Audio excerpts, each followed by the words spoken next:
Help! What is the timeline and process for buying a new home? Will it take a year? Will it take a couple months?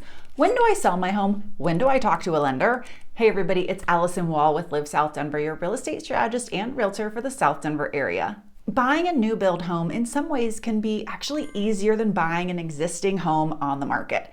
But in other ways, there are a lot more moving parts and pieces, and that can bring up a lot of questions. So today we're going to take a deeper dive into the new build process, talk about timing, and maybe it'll make it easier for you as you explore a new build home. And stay tuned to the end because I am going to give you a fantastic resource for exploring all the new construction opportunities across the Denver metro area. We've got a few simple flowcharts we're going to be looking at today. We're going to start out with looking at a flowchart for spec homes, a flowchart for dirt start homes, and then we're going to look at just the build process itself. Then we'll put all that together and have a conversation about timing and how things shake out and shape up. First up is spec homes. The homework phase is first, and there are a few key core steps to that. Number one is going to be budget. Budget, everyone's got one, right? I mean, unless maybe you're Bill Gates or somebody like that. So we've got to determine your budget. The nice part about budget when you're buying a spec home is the budget is all in. Your price is all in, I should say, when you're getting a spec home. You aren't doing add-ons later on. The builder has built the home, they have factored in the lot price, they have factored in the design center elements, they have factored in electrical. So the price you see is the price you get. No surprises. Next up is the home needs and wants list, right? You understand, you have to know if you need 3 bedrooms, 4 bedrooms, 5 bedrooms, if you're gonna make sure you have a 3-car garage or not. The other thing is talk about why you want or need these things. The why part can become a really special part of the process. You may determine that you really want a large backyard or you really want to be on open space. The why part of that may factor grandly into your decisions of which home you pick, which builder, which location, the budget that you spend, the things you give up on elsewhere in the home. Because the home you live in, you're allowed to make emotional decisions. We try to tell ourselves everything is rational sometimes, but it's not. We make emotional decisions, and you are living a life and much of your life in this home. So why you want these things is also important.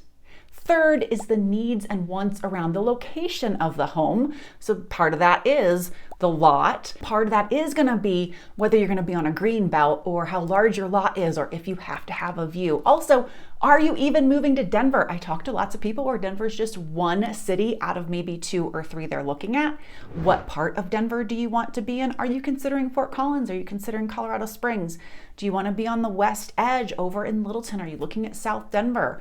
There are all sorts of different aspects about location that you need to consider. Is it just commute time? That's a whole other factor in and of itself too. Okay, once you have that bit of homework, at least starting to work within your brain, your list, your head, your heart, that helps you get down into your builder selection. Sometimes some of the builder selections happen by default. And that's because you've got builders who only do spec, and if you're focused on spec, that helps. It happens because of location. Once you narrow down your location, you've ruled out some builders. And then, of course, there's the whole component of which builders are actually meeting your needs and wants in terms of your home. Then we're moving into the models and floor plans that you like, that fit what you need and want within the builders that you're looking at. At this point, we're probably down to maybe 3 builders and 3 to 5 floor plans. For some people, the list can be wider, but if we're really on a mission to get a home in a short time frame, we have gotten this list pretty narrowed down. Now, this homework phase may have been going on for weeks, maybe a couple months, but at this point, we're pretty dialed in. So we are now looking at incentives. Your time frame is coming up. So what does the builder have? How long does the incentive last? How intense is the incentive? How good, how robust? Because this may, for some folks, really determine which house they're going to go for. If we have got 3 good options, maybe it's 2 builders, 3 floor plans, and one house is fitting into one incentive plan, another one's fitting into one that may not be as robust. And we've got another builder over here that you might like one thing better, but one thing that's not as good, but the incentive shakes out better or on par. You've really got some things to work through. So there's a couple different layers going on in the incentive world. So we are looking at money, We are looking at timing, and we're looking at which houses fit into the builder's rules around the incentive. Sometimes undergirding all of that, you've gotten the spec sheets for all of these houses, right? And you're digging through them and doing your homework and checking things. And you go, oh my gosh, I really like this house, but I just noticed that they put the short cabinets in, right? I wanted 42-inch uppers in my kitchen, and they didn't. They put in short cabinets. And I wanted the tall vanity in the primary bathroom, and it's a short one. So now I really don't like this house, but it was the most appealing on the financing side. So if I push that one aside and I look over here, this one's the best option, but we had ruled it out because we don't like the location. It's an extra 15-minute commute, or we don't like the school, or they don't have a pool in the community and we didn't like that. So then once you've really dug in, you kind of go, oh man, now what do we do? Well, we really prefer this builder, but if we wait for house X that they say is coming, that has everything we want, it doesn't fall into any of these incentives. I wonder if the builder is going to bring out new incentives. Is it worth the wait? So sometimes there are other conversations that come up too within this incentive conversation and timing. And if you have the wiggle room in timing, maybe you aren't sold out of your house yet, or your rental allows extensions or something else, you may choose to risk it and see what new incentives come with the builder. Or you may choose to go, I really like the numbers on this one. It's great. We'll deal with the cabinets later. This is not a home that we're going to be in a super long time, or we're into upgrading, whatever.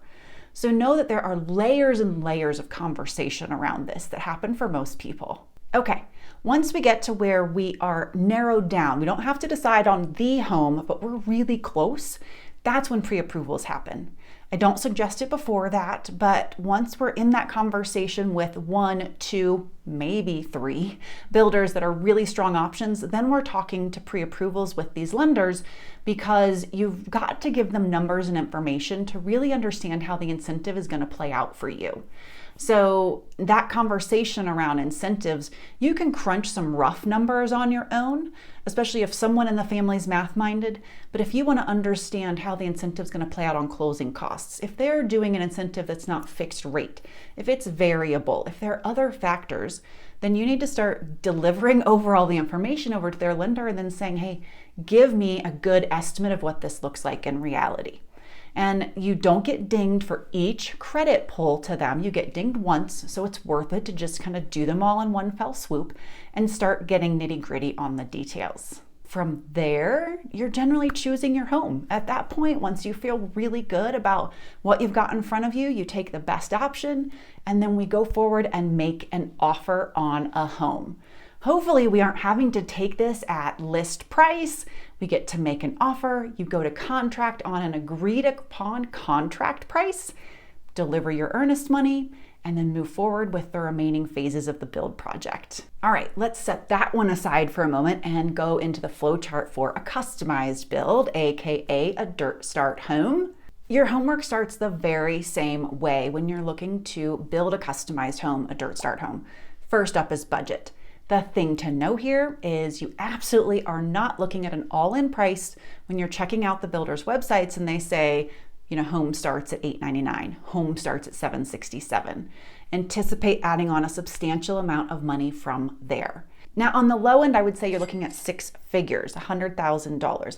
On the high end, I would say we're looking at $400,000 plus, and that is mostly gonna be your lot premium. If you're looking at a walkout basement with fantastic views, a huge chunk of that $400,000 plus is going to be tied into that walkout lot and view. $200,000 plus just for the lot alone is not uncommon around here.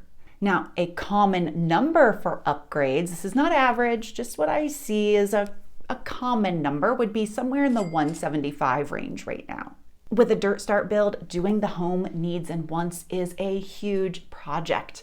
I would say this needs to be much more thorough than with a spec home because of all of the things that folks who are doing a customized build are going to want, expect, have their why for, have hopes for, and then are going to need to be willing to give and take on. But it also is going to help them select the right builder. So that homework phase is huge.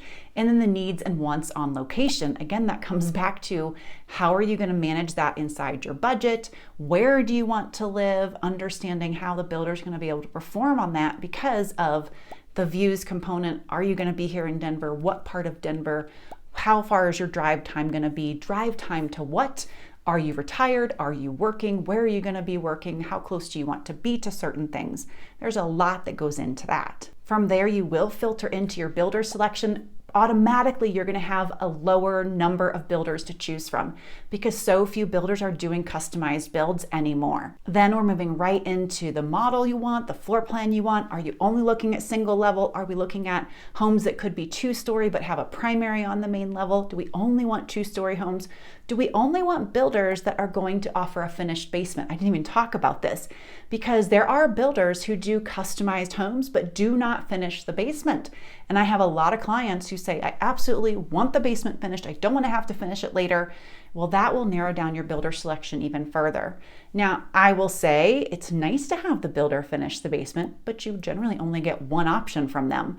So sometimes it could be worth it to explore all customizing builders and discuss having it done later aftermarket where you get a little bit of choice. There are a lot of great basement finish companies out here in this market. This level of homework continues because we have to look at what the builders offer in terms of upgrades, structural upgrades, design selections. And this goes back to that first level of homework, the needs and the wants, the wishes and the whys.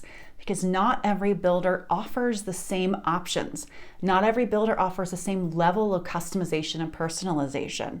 So if there are certain things that you absolutely want in your home, we've got to dig in on that with the builder in this early homework phase because it may rule them out or staunchly rule them in. From there, we'll inquire about incentives. Some builders may be offering incentives at the dirt phase. Generally, they're not. It just depends on kind of how the community's been moving, if they're trying to compete in this market that's been a little softer than we were a few years ago. But what you're getting as an incentive from a dirt start is going to be much smaller, if anything, than if you were to go out and buy a spec. The incentive component for the people who are customizing a home is a small sliver, if any, part of the equation, really, though. Okay, once we have narrowed down the list to a few really good options, I strongly recommend doing a pre-contract practice pricing session, draft pricing. We sit down with the salesperson, we walk through building a home on paper so that you can see what it looks like with a practice lot premium, the practice base price, elevation, structural selections, and then from there they can estimate for you, if they let you customize electrical, what that could look like. Understanding what level of finish you might want in your home. Some people say I'm average. Some people say I'm bougie, I'm deluxe. They can say, well, this is what I estimate it would look like for you at our design center. And then you have a pretty good feel of what your all-in price is going to be on this home. So if you have 2 or 3 homes, 2 builders, 3 models, etc., you can kind of look at these on paper and go, okay, well, this one's staunchly over my budget, like far. These 2 are pretty good. So now we have to decide which one, with all of the selections we made, fits us better. So once you choose your home from those draft pricing sessions, we'll go back to that builder. You'll go into pre-approval with their lender. You'll spend some time going through your draft pricing sheet, finalizing the selections you actually want to go to contract with. That's a practice sheet, right? That is not all final. You can add things, you can take away things, but you want to know going into your contract session with the builder and the salesperson exactly what you want for your structural selections, because you have to make those at the contract moment. Those go to the county and the municipality for permitting, and you do not get to change them. So then we head to contract, we meet with the salesperson, we get the contract put together. You're contracting at the current sales price. So everything that the builder has set for the current offer price for the lot, the current base price, whatever the structural upgrades cost, you are not making an offer on a customized start home. They will ask for your earnest deposit or deposits, and then you will move right into the build process. Now, a buyer of a spec home and a buyer of a dirt start home walk into the build cycle, the build process, generally at very different points. So let's run through a summary of what the build process looks like and then start talking about timing. The build process starts with permits. Once the builder gets the permits back from the municipality, they can move on to digging the hole for the foundation. They pour that foundation. Once it's cured, they can move on to framing. After framing is complete, they do all the rough-ins for the home. Then insulation and drywall goes in, and then the fun stuff starts. All the finishes you selected, it's the trim out phase. After the house is trimmed out, then the builder comes back in and does their punch list. Once their punch list items are complete, it is time for closing. Now, all through this process, the builder is going through inspections of their own that they're doing with management, with your supervisor, and the municipality is coming in all along the way and doing inspections. Additionally, no matter when you move into the process with the builder, I encourage my clients to bring in third-party inspectors as well. All right, the timing, how do I navigate it? How quickly can I get into the home? I don't want to move twice. How can we not make me have to move twice?